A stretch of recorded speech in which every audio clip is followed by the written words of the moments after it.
So now that we've had our coffee, right. we are re-energized. That's right. And ready to make a fresh charge against the New World Order. You bet. We're ready to make the sneak rulers shiver in their boots, as certain pirates would say, "Shiver me timbers." Yeah, arr. Yeah. So I think they're on the run already. So now we were talking about guns. Yeah, gun control. The need for people to have guns with which to resist the secret police that are certainly coming in the very near future. And here I'll mention people should read chapter 10 of my book. No, not chapter 10 here. Chapter 7 of my book very carefully. Now, it's Sweet Dreams and Terror Cells, this book. Terror it's linked under this video right here. Terror as in terrorist. Yeah. Terrorist cell, terror cell. Sweet Dreams and Terror Cells. Now I wrote the book actually as fiction, as entertainment, as something easy to read. And I also wanted that something was being lost. I've talked several times about the soul of a people. Yeah. And every people has a soul, and white people have a soul. But nobody really attempts to define that central part of white identity. Yeah. And I spent a lot of time in my book. I've interviewed over 1,000 people, and they speak through my keyboard. And I have tried to, through my keyboard, these people have spoken, and they define the soul of the Caucasian man and woman, the forest soul, and the soul that delights in the ocean and the sea. Yeah. But while I was doing this, it occurred to me that under the degeneration of society by the sneak rulers, and I say sneak, S-N-E-A-K, sneak rulers, they sneak around, they don't do anything openly. Behind the scenes. They have deliberately debased and dirtied society so that literature is not being produced. The rich literature, the feelings, the emotions, the texture of mind, the feel of an atmosphere, the mood of a moment, that was painted so well by Charles Dickens or by Sir Arthur Conan Doyle is gone. Yeah. We don't have literature being produced. So I wanted to produce a book that would try to bring to this generation some of that literature, the literary quality that English-speaking peoples no longer have. Yeah.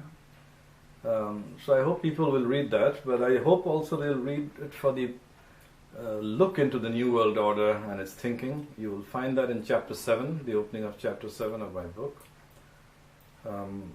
Really appreciate how it coming from a man from India as well. It gives me an appreciation more of being white. And also been on Red Ice Radio many times, so it's making a real impact. Great book, actually. And if you want to see about the soul, the forest soul, the forest spirituality of Caucasian man and woman, read chapter 8. Chapter 8 is titled Journeys End in Lovers' Meetings. But you cannot have that soul and all those beautiful things and the feel of autumn, the particular response to the beauty of the wind singing in the trees in autumn and the glory of the colors. It is a windy autumn day right now, actually. If the sneak rulers have their way, none of that can happen.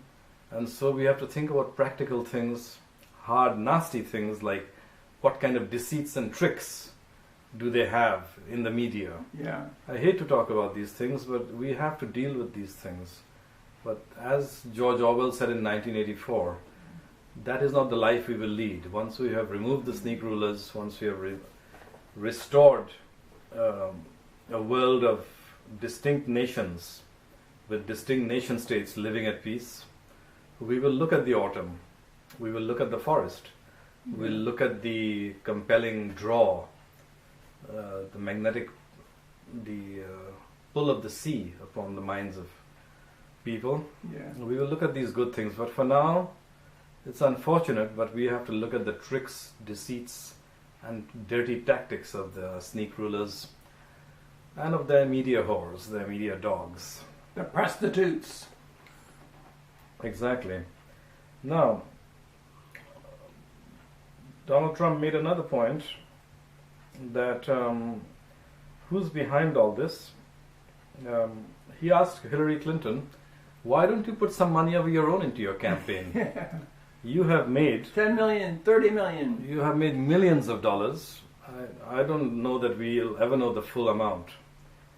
Yeah, he nailed it. We'll never know the full amount that she has made for herself and through the Clinton Foundation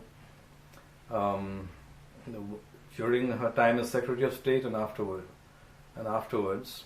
But Donald Trump said, why don't you put some of your own money? Because every dollar you take from a donor, you have to do exactly what they tell you to do.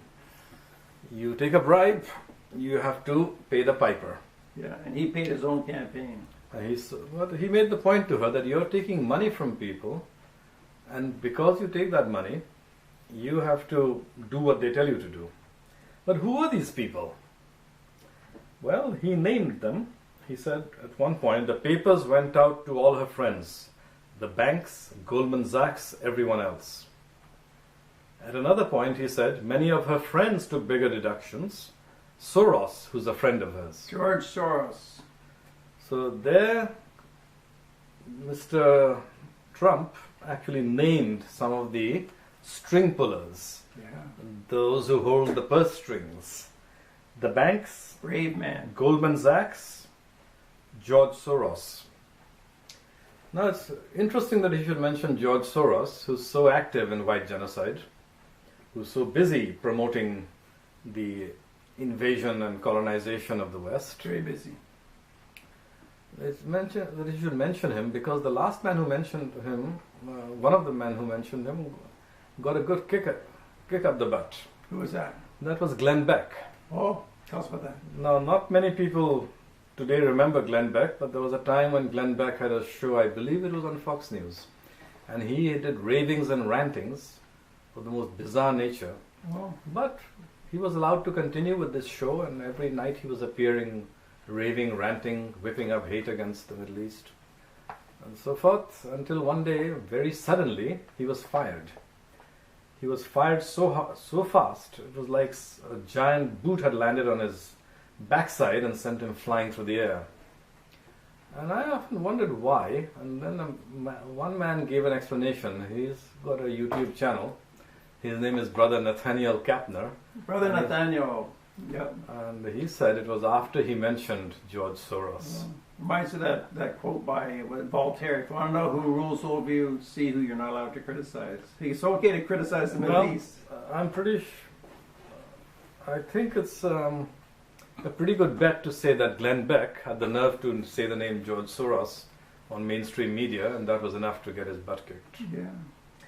But now Trump said it. Donald Trump said the name. Now what's going to happen? Trump said it. And that's one of the reasons that they're so anxious to hound him to death. He named one of the sneak rulers. He named one of the genociders. Don't say to death, but we can say it. Yeah. While Hillary Clinton gives all the smooth, nice talk of bring stronger together, which is a way of saying let's have Babylon and a Babel of different races to create a mongrel nation, Donald Trump pointed out the truth. We have a divided nation. Yeah. Look at Charlotte. Yeah. I think that's in North Carolina. North Carolina, yeah. Other places where there's been violence. We have a divided nation because people like her, and believe me, she has tremendous hate in her heart. Yeah. When she said deplorables, she meant it. Later on, he added, she's got tremendous hatred, and this country cannot take 4 more years of Barack Obama, and that's what you're getting with her. Yeah, funny. Now, there's the point, that the US is a divided nation. In fact, today the US is in a low-level civil war. With every shooting, every bit of racial violence, every riot, you see that this country is sliding towards civil war. And that's because there are different races in it. Incompatible races. That's one big reason for it. But there's the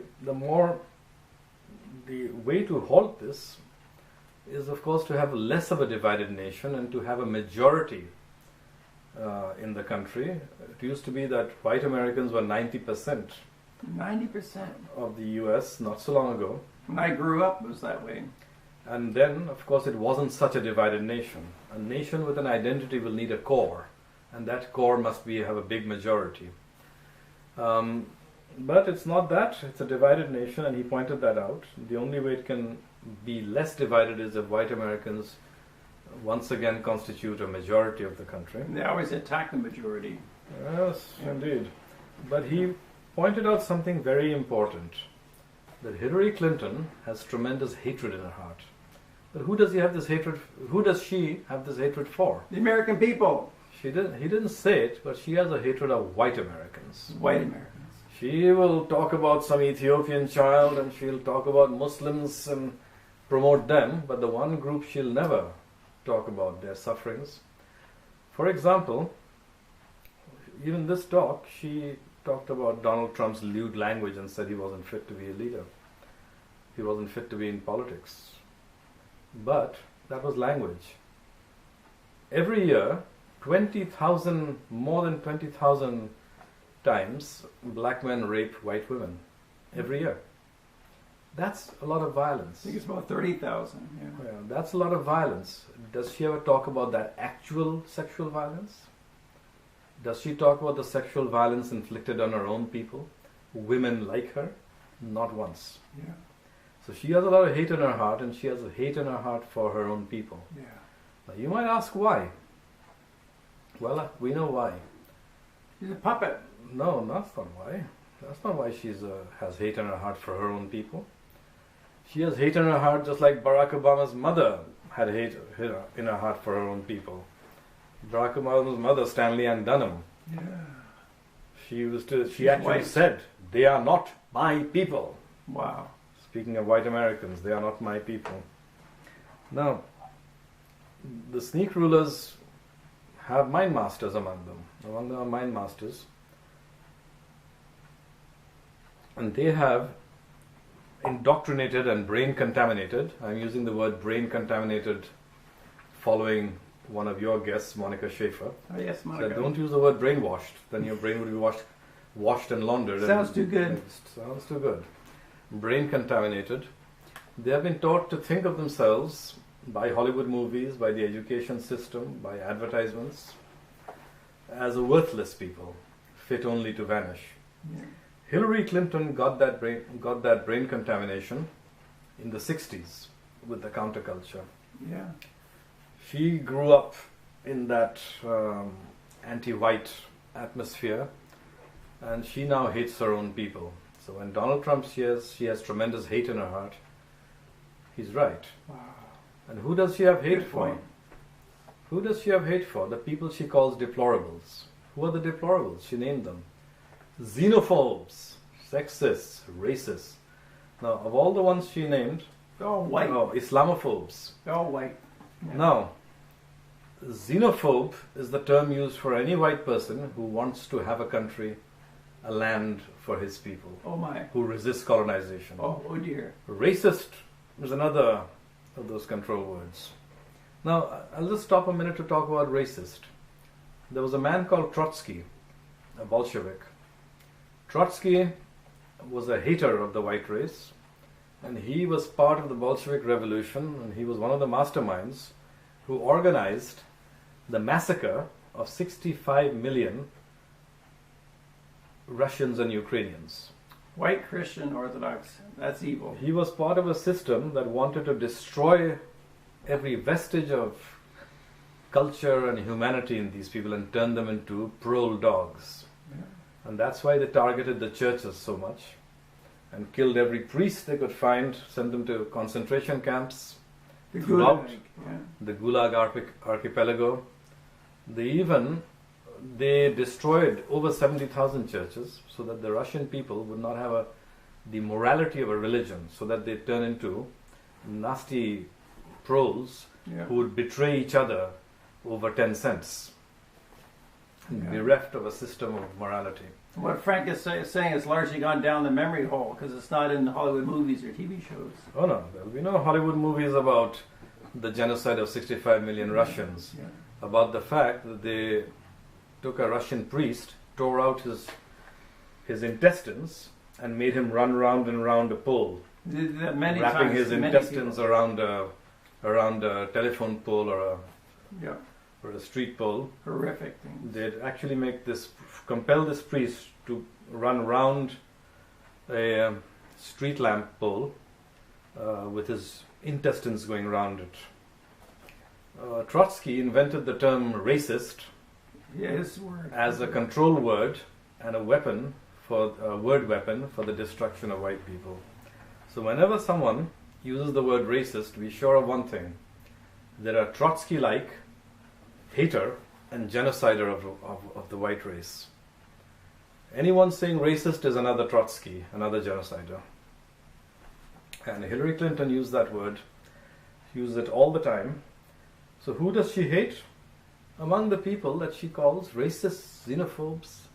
These are all terms applied to white people. She wants their vote too. She vote for her, she's saying. Oh, she can trick her own people into voting for her and into their own destruction. Of course. That's a sad thing. So here's the interesting thing about the second debate, that Donald Trump named one of the New World Order masters, George Soros. He named an institution among them, Goldman Sachs. He named one of the big players, one of the big groupings within them, the banks. And I think he means certain banks of international reach. Among them Goldman Sachs and certainly George Soros. But he also pointed out that the real haters are those who are so busy dispossessing the American people of their homeland, which their forefathers labored for generations to build. And Hillary Clinton has been brain contaminated to have this hate for her own people. And I agree with everything I've seen from her. She has tremendous hatred. I agree. This country cannot take 4 more years of Barack Obama. That's also an interesting good thing. Barack Obama is a hater of the white race, and he has practically abolished the border. He has abolished the Mexican border. At one point, he gave the green light that any alien coming through the Mexican border could throw their children over the border, and then he arranged for those children to be bused to various cities in the US where they would plant future colonies of aliens. The president said that? He has ordered it, it's been done. President of the United States, a traitor to the American people.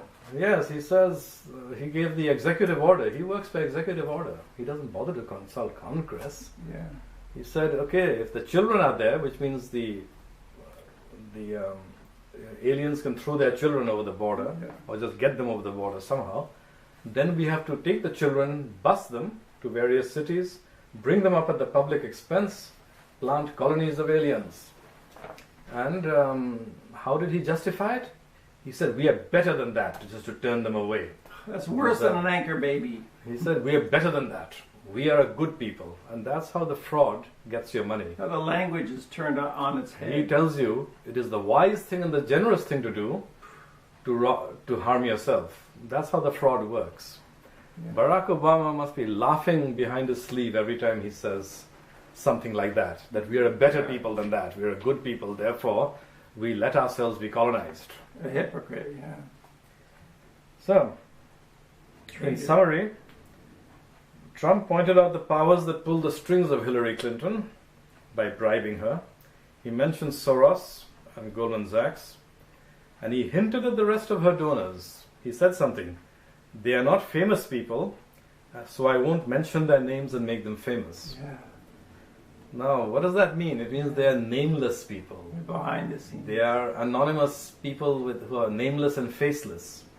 These are the people who don't appear in public, but work from behind the scenes. Sounds pretty bad. So that's what he really meant when he said, they are not famous people, so I won't mention their names and make them famous. He basically said to the American people, anyone with a brain to think, that behind Hillary Clinton, giving her donors, bribing her, they are the nameless, faceless ones who sit and pull strings from the shadows. That's a warning. But it's also a bit of a warning from him that, you know what, if you get even more dirty, I might get dirty and start naming some of them. So it might be a veiled threat. Yeah. But I won't name them today. Yeah. They're not famous, but I might just name them in future. So after that speech, I believe, I heard a comment, and it's on YouTube. It was, I believe it was an RT, Russia Today. A man called Ryan Gerdusky, and he's a brown man, an Asian. He looked to me like a Pakistani, though he might not have been. Ryan Gerdusky he belongs to a group called Red Alert Politics, and I believe he's in New York. He made a very pithy and concise statement. He said, Hillary Clinton is the product of Wall Street. She is the candidate for she is the candidate for bombs, banks, and open borders. Bombs, banks, and open borders. Remember now, that sums up a big chunk of the New World Order. Endless war, continual war. That's what she wants. Banks behind manipulating everything, and open borders to destroy nations, states, and peoples. So, that actually was, I believe that was said after this second debate. And then we come to the real fireworks, when things began to come open. Now, before we get to that, I'll mention that after the second debate, one would have thought the media would report that Donald Trump had done well. They did. And they'd point out the points he made, the valid points that he made about jobs, globalization, and so forth. But all they said was basically that he was on the defensive, he's losing in the polls, he's scrambling to save his campaign. I couldn't hear a mention that he'd done well in the debate, only on Fox News. It's because the media lies. Yes, and they're very desperate to lie right now, but two lies I'll point out in particular. One thing I have noticed is that some of these media dogs and whores, they can make faces. They can put on a show of emotion. They're choking with emotion. They're about to cry. Their faces are all taut, and their eyes are brimming with tears, and they're about to just choke, and they're going to burst into tears at any moment. They do that sometimes. Yeah. I saw that first with someone called Nancy Grace. Oh. Now, Nancy Grace is, in my view, a good running dog for the actress New World Order, because in her show, she would talk about every show, she'd talk about one or two soldiers who had died in these endless wars for the New World Order. Wars that have drained America and have made it the most hated country in the world. Most hated country. These wars are not fought for America. They're fought for the snake rulers. And some chap died in Afghanistan in a horrible way. Someone listened to the shillmen, and went and died in Iraq. And she'd read out his name and say, so-and-so, John Anthony, say, give me a name. Smith. John Anthony Lansky died on such and such a date. American hero. And then another poor chap who died who listened to the shillman and left his entrails in the sand in Iraq. And she'd say, Gerald Manley Hopkins, American hero. She is actually justifying, inciting, and inspiring people to go to be the next and hero. Die as idiots for the sneak rulers. Mm-hmm. She actually doing that, and that's why that's so ugly, gross, and disgusting. Yeah. She well knows, being a media person, an educated person, she well knows that none of these wars have been fought for America. Not one. Yeah. I pointed out the war in Iraq fought at the instigation of people like Michael Ledeen, who wants to secure Israel. So, well, they've done that very well. The Palestinians got no more weapons from Iraq. no more money or support, and pretty soon they were crushed shortly after that. After 2003, the Israelis crushed them and took over almost every bit of the West Bank. Oh. I didn't know that. They put up a good fight. The Palestinians put up a good fight until 2003. Oh. In the fight in 2002, I believe, they put up a very good fight. And then they were bereft of weapons and food and supplies and ammunition. And the Israelis now have got them into tiny little enclaves in the West Bank. They've taken over practically every square inch of the West Bank. Yeah. But anyway, Nancy Grace is one of these running dogs, and she knows how to cry and twist her face. When did she do this? When the matter of that shooting and that great drama of this man Zimmerman, George Zimmerman, was it? I forget. Zimmerman, and he shot an African American boy named Trayvon Martin. Yeah. Trayvon Martin. And it was George Zimmerman, I think. I'm pretty sure it was George. No, Zimmerman was not even a white man. He was a brown man, and he was part Jewish, as a matter of fact. But it was portrayed as the white bully killing the innocent little Trayvon, and they showed pictures of him at 6 years of age or something, when in fact he was a big tough chap. Now, I don't know the details of what really happened there. I do know that Zimmerman was found guilty. Innocent, sorry. Yeah. Zimmerman was acquitted. It was understood, the jury concluded that he had defended himself. Okay. In justifiable self-defense. I don't pretend to know what really happened that rainy night. But this boy Trayvon Martin, and this incident was built up to be a kind of a moral sentence against white people, and how they are bullying helpless black people, and white people are just killers and nasty. I think the statistics are blacks attack whites 27 times more than whites attack blacks in actual killing. Could be, but the media would never tell you that. No, they wouldn't. And I have nothing against the black people of the US, by the way.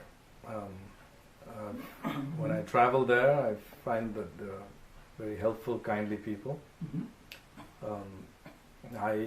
I would like for them to have a country of their own, in Alabama or Georgia, or any of those regions. I'd like them to have a country of their own, and I'm pretty sure they'd make a fairly good go of it. But I would like them to have a country of their own, and I would like to visit when they do. They're very nice people, many of them. But this was used to grind the nose of whites and put them on the moral defensive and make them feel worthless. The propaganda was endless, the lies were endless.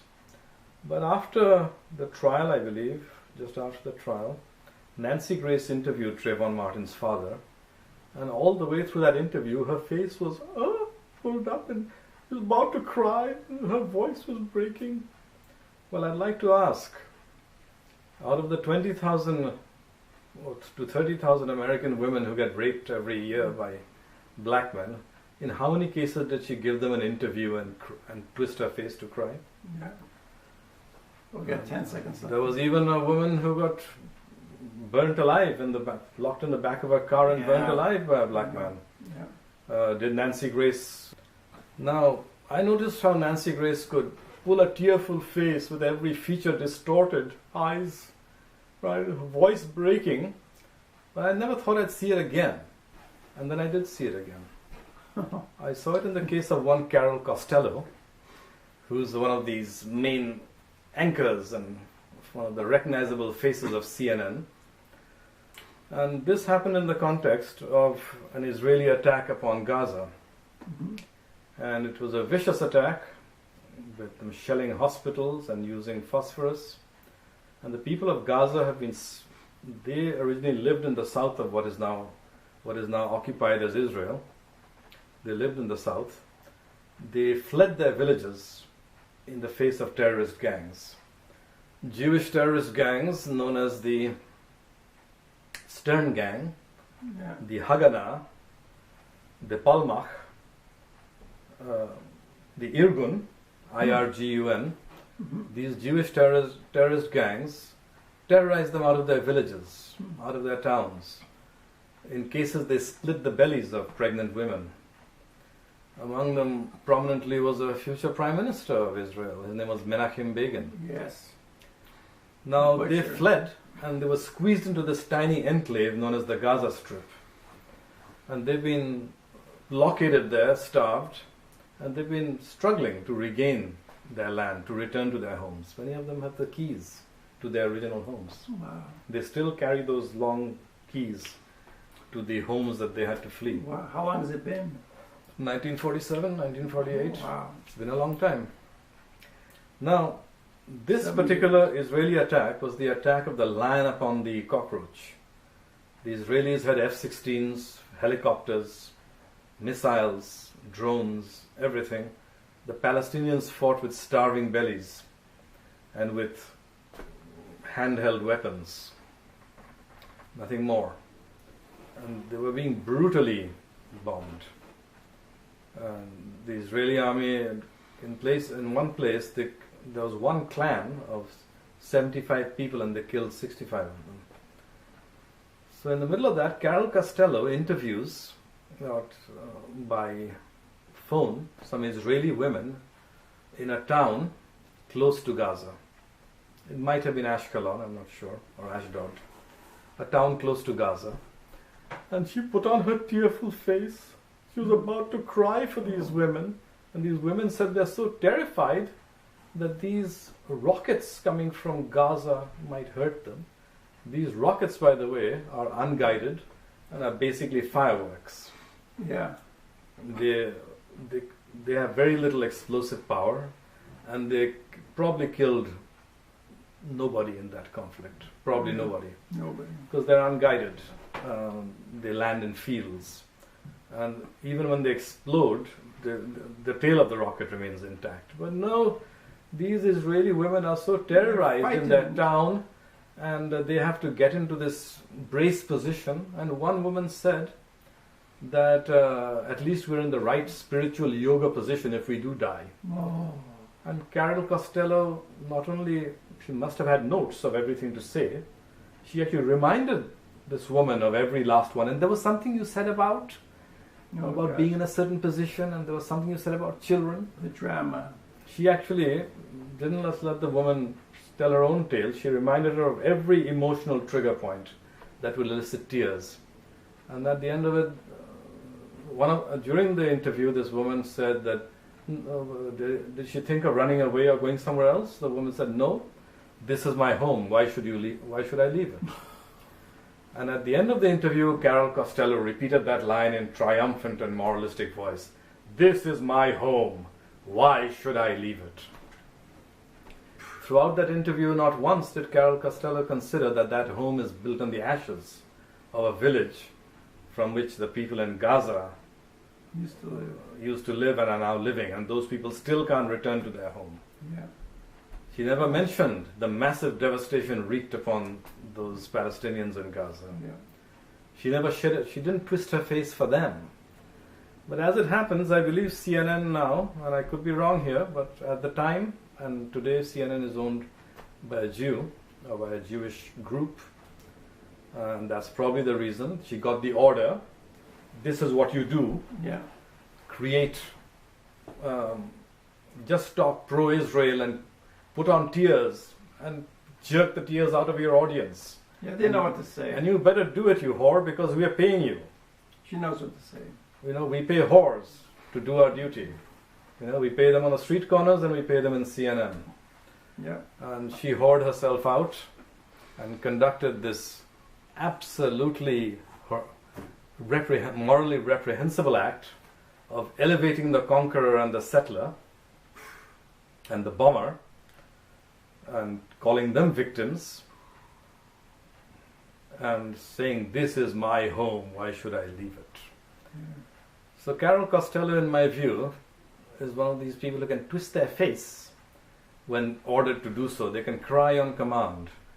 These people, these media whores, were born without shame. Yeah. They dropped from their mothers' bellies, bereft of shame. But she's still at CNN, and she looks a bit older now, and she wears glasses now. Oh, I'm sorry to hear that. And what was she doing after the second debate? What was she doing? In fact, I believe today is the 14th. Yeah, 14th I October. believe it was the 12th October that I looked at the live stream of CNN on YouTube, and I saw her talking about Donald Trump. The debate was over, the issues had been discussed from globalization, trade, jobs, but no, she wants to discuss Donald Trump's lewd words. Of course. And she's talking to this man who seems to be pro-Trump, and she's saying, but how can you support this man after you've heard what he says and his attitude to women? And he keeps talking and saying, I'm looking at the big picture, I'm looking at the nation, that we have a border that's a joke. We are being flooded by millions of people, and he's the only man who has the guts to talk about it. And but then this Carol Costello says, but how can you possibly allow a man like that to represent you as president? So according to Carol Costello, or the message she is trying to convey is that there is only one issue here, and that is locker room talk by a man 11 years ago. 11 years ago. The rest of the issues, they don't matter. The country doesn't matter, the world doesn't matter. So this is the kind of propaganda done by CNN and other media outlets. Yeah. At one time, the media reported the news. They reported the news. Now they don't report the news, they're just propagandists, liars, and whores. And CNN, I believe, is the worst of them at this moment. Yeah, the most important things are not discussed. So did you say that we're short on time?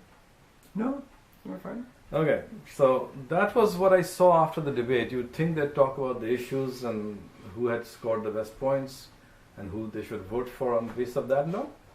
CNN was talking about how can you possibly vote for Donald Trump? How can you have a man like that represent you? The borders don't matter. Hillary Clinton wants to dissolve the United States by dissolving its borders and letting the whole of Latin America flood in. That doesn't matter. None of that matters. Now I have to ask you a question. If Carol Costello and CNN and Anderson Cooper and all the rest of these moralists and pontificators are so interested in violence against women, they want to stand for women's rights, where are they as the women of Europe are being raped by migrants? Yeah, not a word. German girls have been groped, they've been assaulted, and they've been actually raped by migrants. And where is the moralizing there? Why aren't they standing for the dignity of women? Yeah. Michelle Obama... It's not just words, those are real groping. That's real assault that leaves the victim scarred for life. Yeah. Michelle Obama has come out to talk about how this is such a terrible thing and the dignity of women and the safety of women, and I can't face my children. About Trump, right? About Trump's words. We're talking about Trump's words.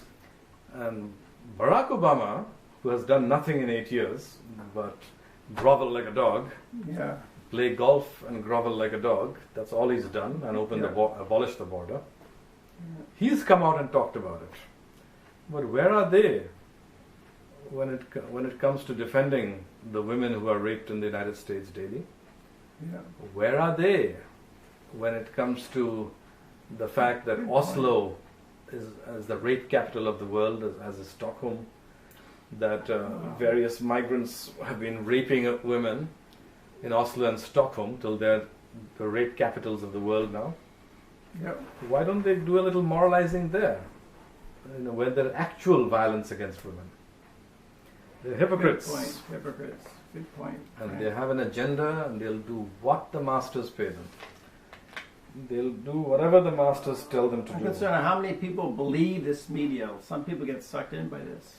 Well, I believe that CNN has lost its audience, subscribers. People are going online more. To a large extent, I believe, since we've been able to talk to the people directly. So the people now with the internet, people can talk to each other directly. Yeah, like this. Since then, YouTube hasn't censored us yet. Since then, I believe that the cable giants have been going out of business steadily. I believe that in Trump rallies, people start shouting "CNN sucks, CNN sucks."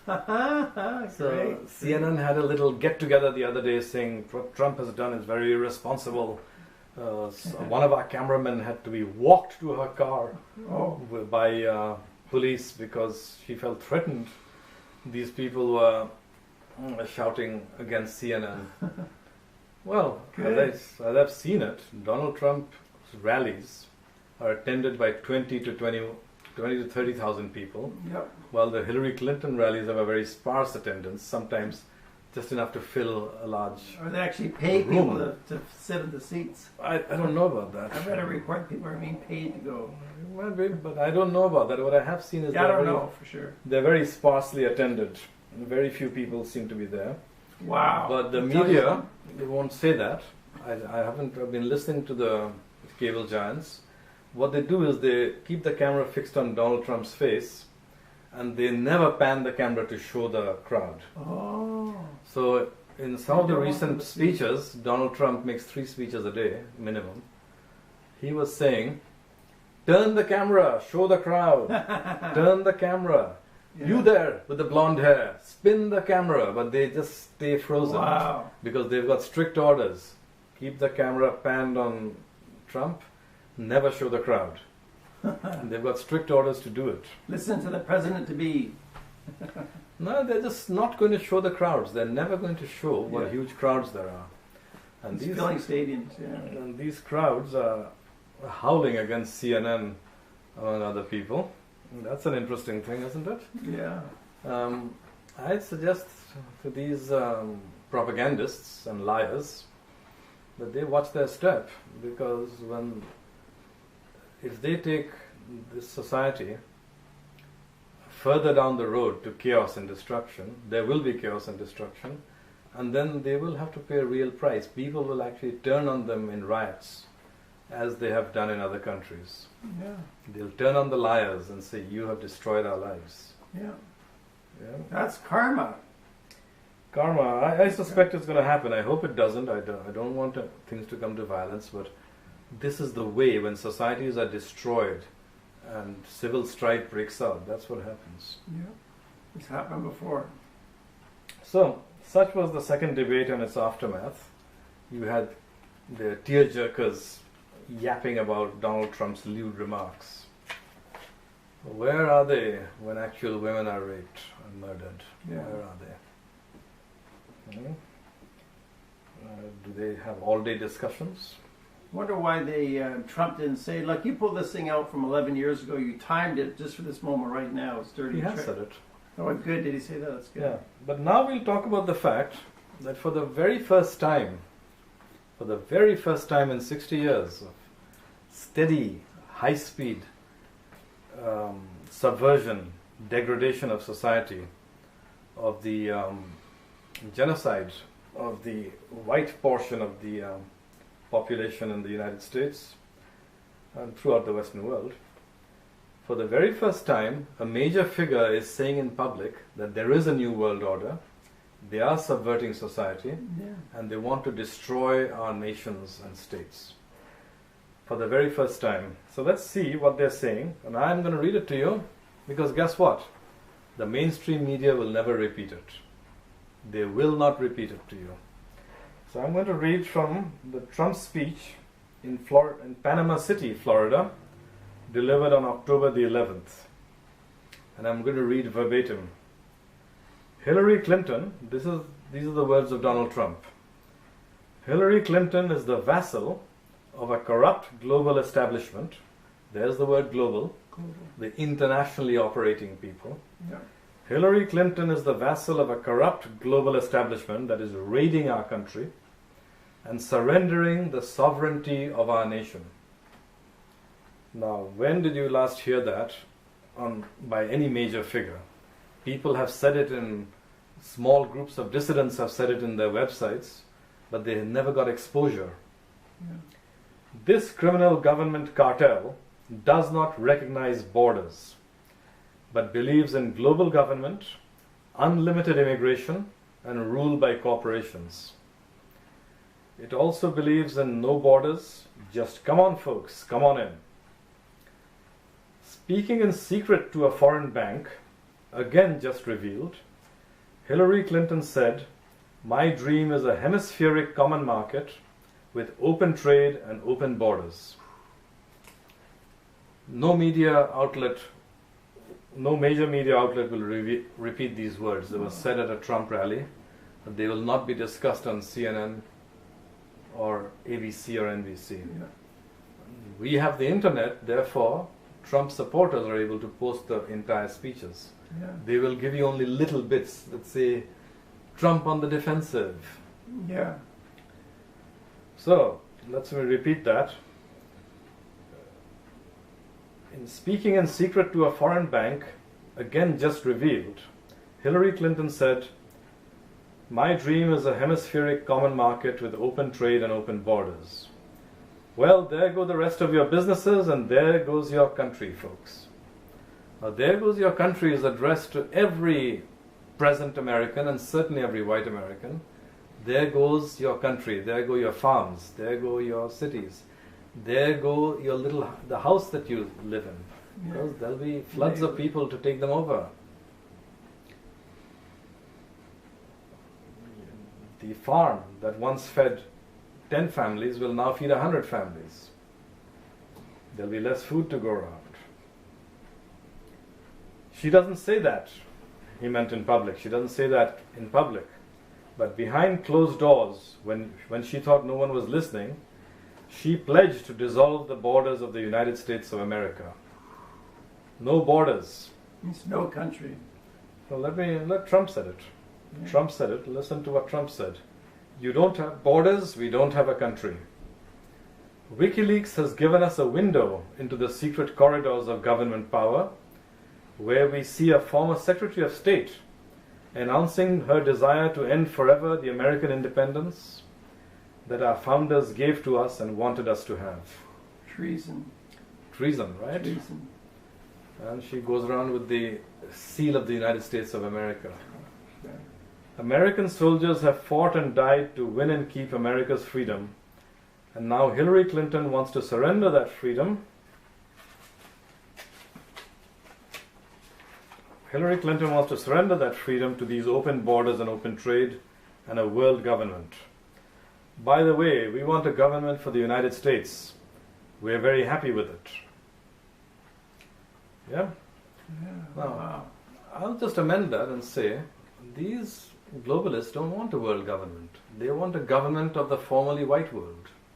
They want to rule the formerly white world, but they want a world trading system in which there'll be a free flow of trade, and they'll have the borders, they'll have no tariff barriers, no import barriers Yeah. for the Oceania, Yeah. the formerly white world that they will North rule, America. the mongrelized world that they will rule. They want Oceania to be just open to everybody, no industries will be protected, and it'll act as a kind of a hinterland.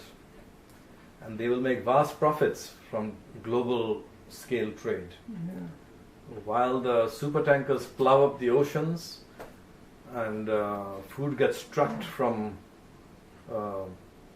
say Venezuela, fruit will get trucked from Venezuela to Alaska, burning up immense resources and polluting the air. Yeah. But they will make profits, vast volumes each time. So he's talking about world government. I don't think the sneak rulers want to a government that will govern the whole world. They know they will never get to govern China, and they will never get to govern Africa. They don't want to. They just want to govern Oceania. Good point. Conquer the white world first. But they will want to trade on a global scale Yeah. with no protection or tariff barriers for Oceania. Okay. Now, it goes a bit further when Trump attacks the New World Order very directly. This is the first time that a major leader has spoken to large American audiences and revealed the New World Order. Wow. And this happened on a historic day, the 13th of October, That was yesterday? Yesterday, yeah. Yesterday, the 13th of October, for the first time, a major figure in the Western world spoke publicly against the New World Order. Yeah. This was the speech in West Palm Beach, Florida, and I have copied it out, and I'm reading it to you folks because the media, the mass media and the cable giants will never, ever show this to you. Good. The Washington establishment and the financial and media corporations that fund her exist for only one reason: to enrich and protect itself. Okay, I'm not reading that in full. I have skipped certain parts. I've skipped a sentence here or a sentence there, but I've got the essence of it. For those who control the levers of power in Washington, and for the global special interests, once again, there you go, global special interests, people who have no allegiance to America or Canada or Germany, they think of themselves as supra-global, as supranational. True international. They will use all these countries. They are globalists. They owe no allegiance to the country they live in, not America, not Germany, not Sweden. Globalist, global special interests. For those who control the levers of power in Washington and for the global special interests, they partner with these people that don't have your good in mind. Our campaign represents a true existential threat to them like they haven't seen before. Wow. This is not simply another four-year election.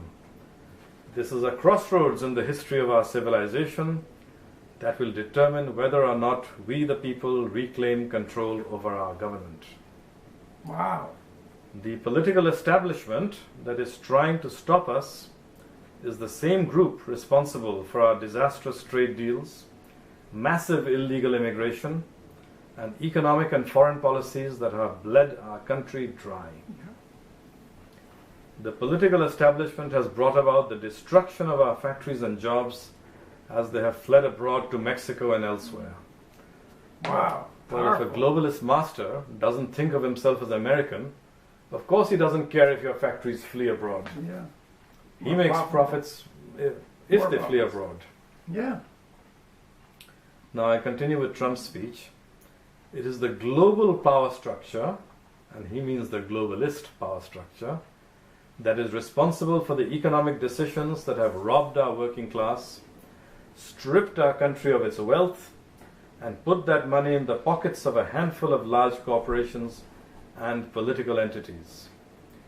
Just look at what this corrupt establishment has done to our cities like Detroit, Flint, Michigan, and rural towns in Pennsylvania, Ohio, North Carolina, and all across our country. They have stripped away these towns bare and raided the wealth for themselves and taken our jobs away out of our country, never to return unless I am elected president. The Clinton machine is at the center of this power structure. We've seen this firsthand in the WikiLeaks documents, in which Hillary Clinton meets in secret with international banks to plot the destruction of US sovereignty in order to enrich these global financial powers, her special interest friends, and her donors. Now, I will make an observation here that the Clinton machine is not at the center of this structure. Yeah, the lower level. The Clinton machine is just another servant and arm. Yeah. It's a tool. Trump says what he says for electoral purposes, but I don't think he believes it. I think he just says these are the paid agents. Yeah. He thinks. I'm sure he knows that He's they are the holding back, right? He's holding back. Yeah, he's holding back.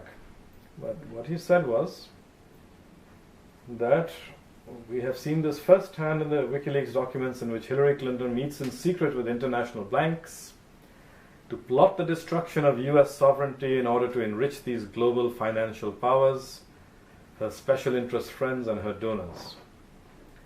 And likewise, the emails show that the Clinton machine is so closely and irrevocably tied to the media organizations. The corporate media in our country is no longer involved in journalism. They are a political special interest group no different than any lobbyist or other financial entity with a total political agenda, and the agenda is not for you but for themselves. For them it is a war. This is a struggle for the survival of our nation. So, Donald Trump is saying that the globalist powers are determined to destroy our nation, and this is a struggle for the survival of our nation. Believe me, and this will be our last chance to save it on November the 8th. This election will determine whether we are a free nation or whether we have only the illusion of democracy but are in fact controlled by a handful of global special interests rigging the system. And our system is rigged. So he's clearly saying globalists have seized your freedom and are intent on destroying your nation. You went far enough. That's as far as anyone could go. Could have gone further. Could have gone further. He held back. I can understand why. The establishment and their media enablers wield control over this nation through means that are very well known. Anyone who challenges their control is deemed a sexist, a racist, a xenophobe, and morally deformed. That's me. So he's talking to white Americans who've been called racists and xenophobes forever. Every time they protest the colonization of their country, the dispossession of their lands. He's speaking mainly to them, but he's also speaking to present Americans, including blacks and the Latinos presently in the US. They will attack you. They will slander you. They will seek to destroy your career and your family. They will seek to destroy everything about you, including your reputation. They will lie, and then again they will do worse than that. And then he talks about 1,800 people who were slated to be deported, but the Obama administration made them citizens, granted them citizenship. Wow. People who were so bad, so criminal, 40 more seconds, that they were ordered deported. Wow. This happened under Obama. He's led a very divided nation. So what he's saying is that Obama is dividing the nation by bringing in aliens who are totally incompatible with mainstream Americans. Yeah, good point. Okay. Okay, very good.